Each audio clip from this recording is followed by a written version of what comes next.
Welcome to Sky Team's People First with Morag Barrett.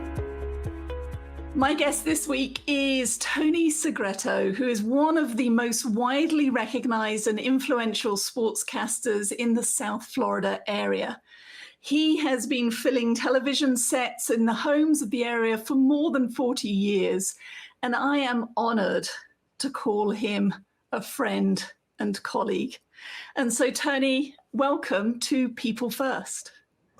I'm so happy to be with you, Morag. I did not, when you asked, the answer took about a millisecond for me to say yes. And I'm honored to be here. I'm excited about this conversation.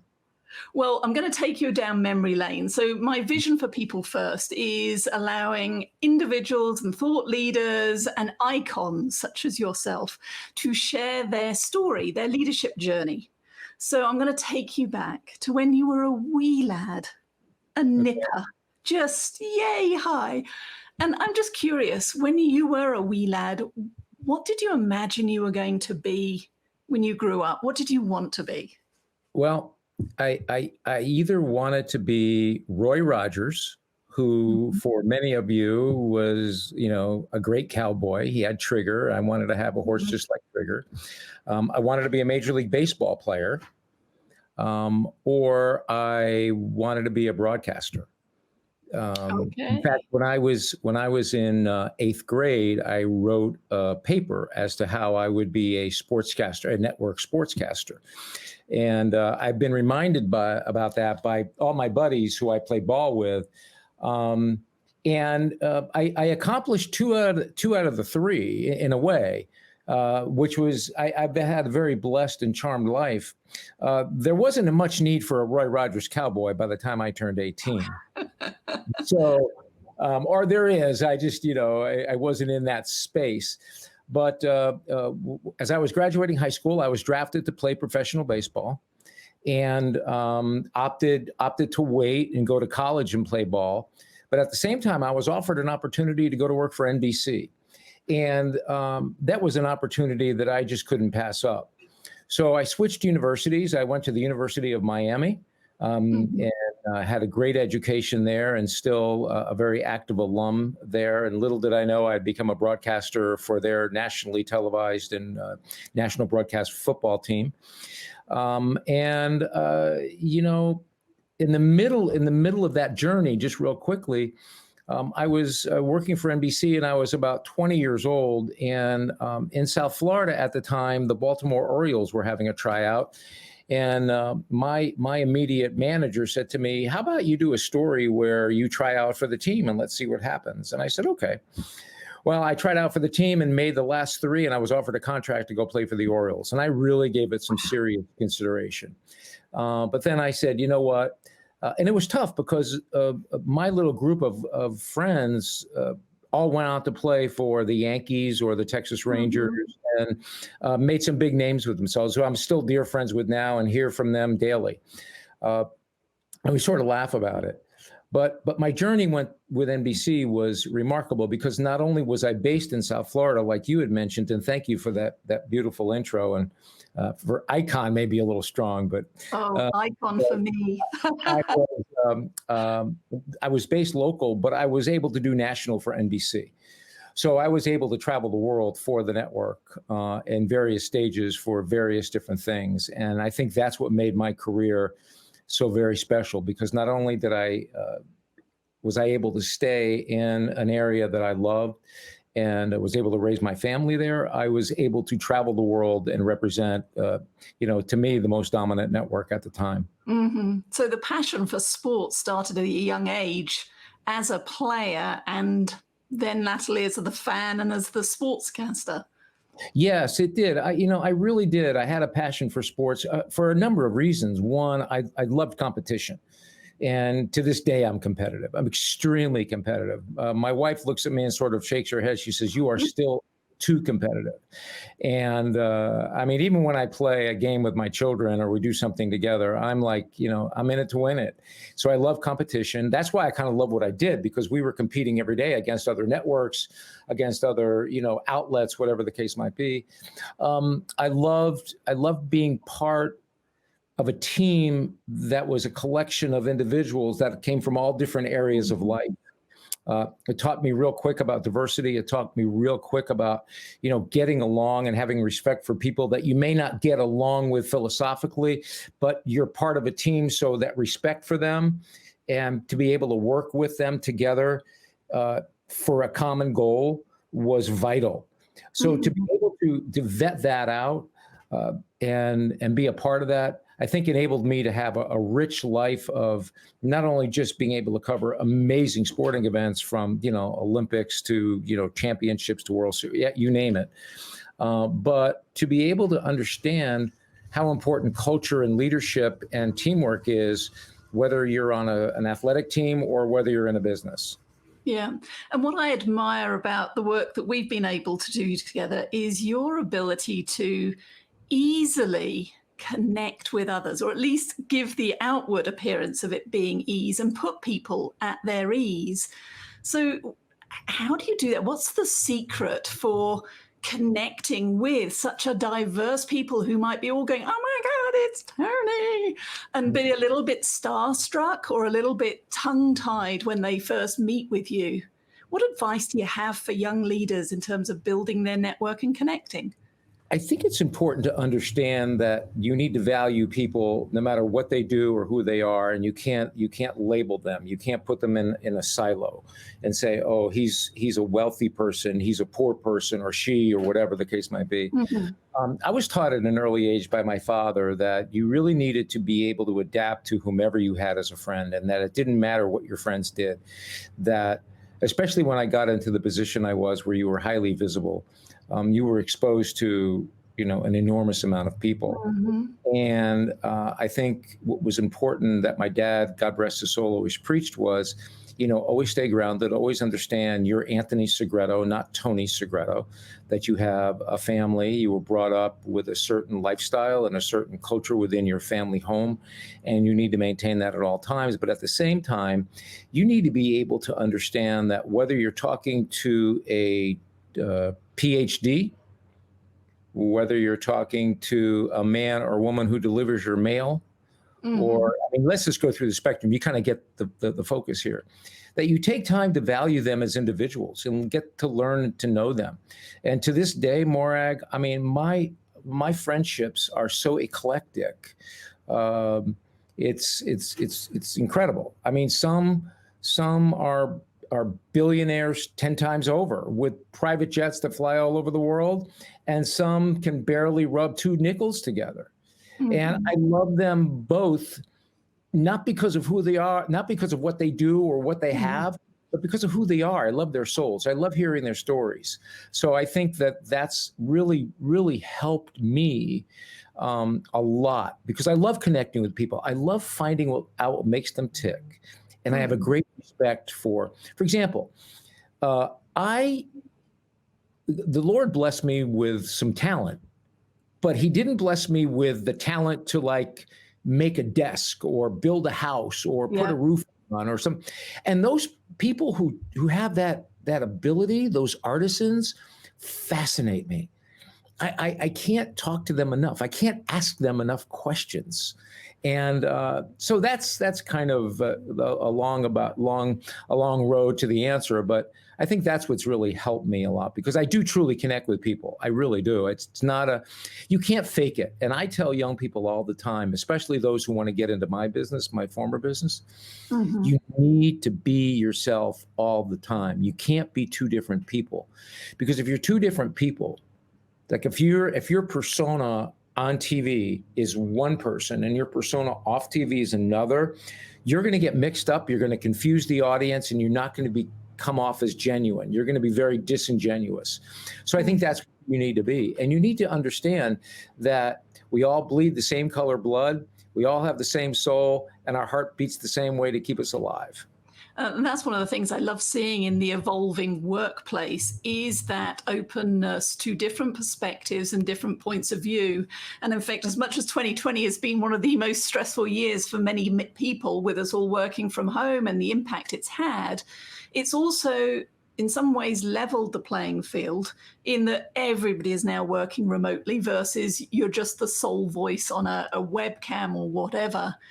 And we're just starting to see more of the human coming in because, the kids will run through or the dog or the cat bounces through the video. And we're less. You're hearing my yard guy behind me. Well, exactly. Hearing the guy with the mower. And it makes it both. It makes it more personal because we're starting to see the human behind the job title or the human behind the name. And I think that is something I hope that we can continue long beyond this becoming a note in history.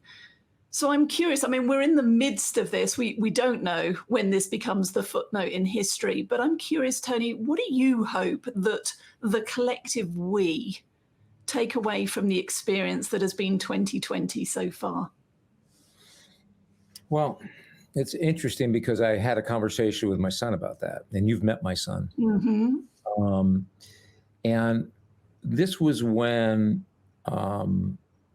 right after the last death, when the outcry for Black Lives Matter happened, and my son lives in Atlanta, and there was a disturbance, there was a protest going on, and I called and said, "Are you okay?" He said, "Yeah." He said, "It's not close to me. I'm watching it." He goes, "Dad, I think this is the beginning of a movement." And I said, "Well, I'm going to send you a song that was recorded back in 1966 by the Buffalo Springfield, and it's called For What It's Worth." And the song was written because of an issue that was going on in California. A lot of people thought it was going on because of the shootings at Kent State University. But there was a real issue going on in California. I said, we've seen a lot of movements over the years. I've seen a lot of them. I've seen a lot of protests. I've seen Rodney King. On and on and on and on and on. And I said, I'm hopeful that we can really take hold of this and it gets roots. Because it's not just what we're seeing here with Black Lives Matter. We're seeing a confluence of a situation right now, societally-wise, where we're talking about our markets. People are out of work. Mm-hmm. We're talking about the pandemic. We're talking about diversity and making sure that everybody is handled in a very fair, honest way. Correct? Yeah. So each one of those as standalones, Morag, would be hard enough to handle. But now there's this, confluence, all three of them, and you're like, oh my goodness gracious, how am I going to handle all this? This is what I hope. I hope that we emerge from this with a deep respect for each other, for a deep respect of what our values are, and for a deep understanding of who we are as individuals. That we don't, because I'm Italian, doesn't mean I'm attached to, the mafia.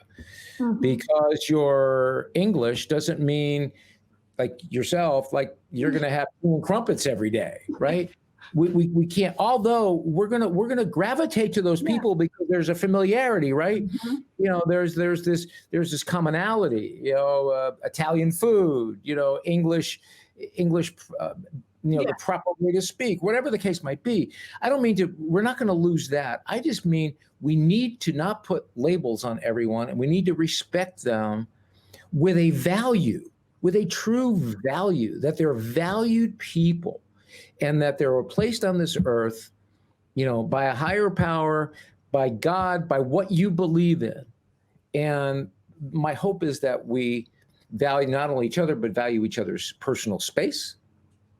And we have a deep respect for our environment and what's going on in the world. Oh, I second that, treble that, quadruple that. It's the move from the me to the we, and that it is the one scarce resource of planet Earth, and we need to come together. That's the bigger end goal that I would love for us to rally around. But right now, it's embrace curiosity, a bit like I'm doing with People First. It's the stories that people have, and how and where do we connect? Because there are so many ways that we are similar, and yet we tend to focus on the very few things where we may differ, whether that's point of view, hair color, accent, etc. So let's focus on where we do agree, and then we can solve these major challenges together. But I also hope it moves from words to actions, because for many of these topics, we've been talking about them for far too long. Now is the time to step up and do different. Exactly. I mean, that's what I said to my son. I said, now's really the time to get hold of it. I'm hoping that this so-called movement that you think isn't dropped, isn't forgotten. Mm-hmm. I mean, was there anything more moving than to see Dr. Martin Luther King give his speech? And we thought, for sure, this is, we've got this. And, well, we didn't. No. And it's shocking to think and see, what we have. And here's the thing, Morag. No matter how we try, the white American man or woman can't truly feel and experience what the African American man or woman have experienced and what they've heard generationally, what they felt themselves, how they feel about certain things, how they're treated. We can't feel and understand what the Jewish American and that generational, what they went through. We can't truly feel that. But what we can do is really speak to them in a tone where we want to know, we can understand and respect and do the best we can to help them as well and help ourselves be able to handle and understand what they've been through. We're never going to feel that. We can't feel that. As an Italian American, my grandparents suffered what they suffered through in terms of, prejudice and what they were called and how they were prevented to do things. I've heard those stories over and over again. No matter how many people who aren't Italian say they understand, they don't. Yeah. We don't. Okay. But what we can do is do the best we can to have a dialogue to try and see where we can have a bond. So there is a respect. There is a true respect for the human being. Well, it comes back to curiosity. It comes back to having the role models. And what you said earlier on is understanding our own personal values and being aware enough to know, am I living up to these every day? Am I doing my best to show up as the best version of me? So I'm curious, you mentioned Martin Luther King there, but through your career, who comes to mind as an inspiration for you, a best boss, a best colleague, somebody that you look to as a role model that you worked with? Who comes to mind and what makes them special? I'm going to kind of flip that on you because the very first interview I ever did, I was 18 years old.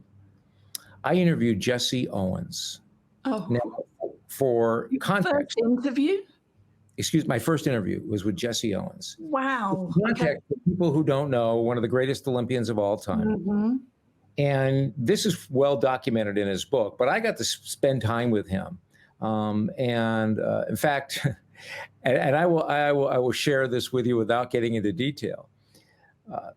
After I finished the interview, he asked me if I wanted to join him in a scotch.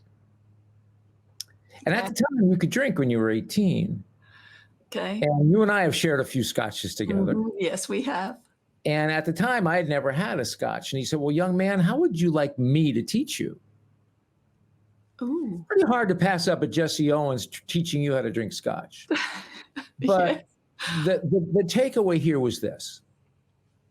Here was this young man, African-American, who's representing the United States in Nazi Germany for the Olympics. Mm-hmm. He has to perform in front of Adolf Hitler. The night before his race, he gets a call from the President of the United States in the Olympic Village. Now, mind you, prior to this, there was a whole series of episodes that happened in the United States. One of our great heavyweight champions, an African-American, was beaten in a shock by a German, Max Schmeling. Mm-hmm. And the Hitler and his hitmen paraded in front of Jesse Owens, where he lived in the Olympic Village, with signs saying, you're going to go down, just like, we're going to beat you just like Max Schmeling did. But it's the night before his race, and he tells me this story, and again, well documented, you can read about it, but he tells me personally how he gets a call from the President of the United States. And the president of the United States said to him, "The weight of the world is on your shoulders. You need to prove to the Aryan nation that we are not going to bow to their power. We are not going to, kneel in front of them, that we are the superior nation and that we will rise above that and we don't agree with policy. You can do this. The weight of the United States, you are carrying our flag. You are representing every human being on the planet in the United States of America, standing for freedom." And I go, wow, the president calls you. He goes, yeah. No pressure. And what did you think? Forget the pressure. He goes, "This is what I thought." I said, "Yes, sir, Mr. President." And he hung up the phone. He said, "And this is what I thought." So the president tells me all of these things. And regardless of what happens, when I return home, I still have to sit in the back of the bus. I still have to go into a bathroom that says colored. I still have to drink out of a water fountain that says colored. And I can't live in the neighborhood I want to live in. But yet the weight of the United States is on my shoulders. He said it with such grace. He didn't say it with anger. He didn't say it with frustration. He didn't say it with malice. He said it as a matter of fact. And he went on to win, all those gold medals, and still had to take the freight elevator for his award ceremony. He had to take the freight elevator up to the award ceremony. Couldn't even take the main elevator up to the award ceremony. Jesse Owens went on to become this, amazing man and advocate for diversity, for respect, and for understanding. So to me, that still to this day resonates with me more than anything or anybody I ever worked with. And I worked with some remarkable people, and worked and covered remarkable leaders that were just, amazing. And to have that still resonate, to still see myself as 18 years old, sitting in a bar with Jesse Owens, him telling me that story and me just shaking my head going, first of all, I can't believe I'm doing this. And B, listening to the story just sort of, gave me the goose leather that today still gives me. So if you had that opportunity, the tin can with a long piece of string, the time machine, what's the one piece of advice that you would give to your younger self as you're embarking on your career? I think the advice that I would give to my younger self that still my friends tell me that they didn't do either is to love every moment, to live that moment, to not be in such a rush. That's the advice. Because you're going to experience things that were remarkable and are remarkable. And it took me, I think it really hit me, Morag, about enjoying a moment.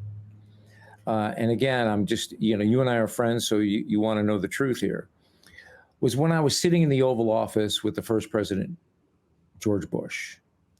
And I'm literally sitting in the Oval Office and I'm looking around going, wow, how is this sports guy sitting in the Oval Office, just he and I, with the president of the United States? And at that moment, it sort of said, all right, you got to slow this down, right? The great athletes will tell you one of the things that makes them great is they're able to slow the game down. They're able to make it so that it's slower and they can maneuver within that game, right?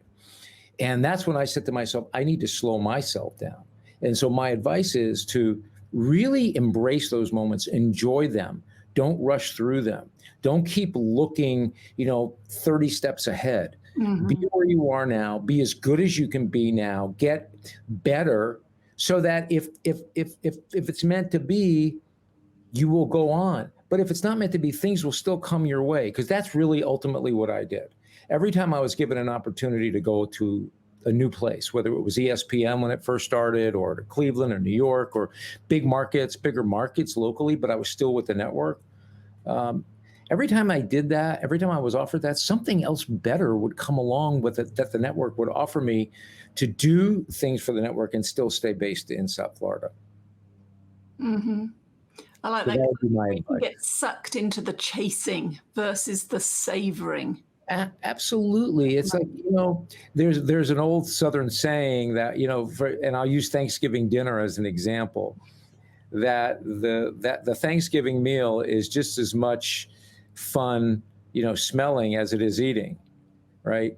And there's nothing more upsetting to me when someone, especially my wife, who's like an amazing cook, or my mother who was, or my mother-in-law, they've worked all day and they give you this amazing meal. There's nothing that bothers me more than someone rushing through that meal and they're done in 5 minutes and they want to go sit on the couch. Just like, okay, let's savor the meal. Let's savor the moment. Let's savor some really good conversation.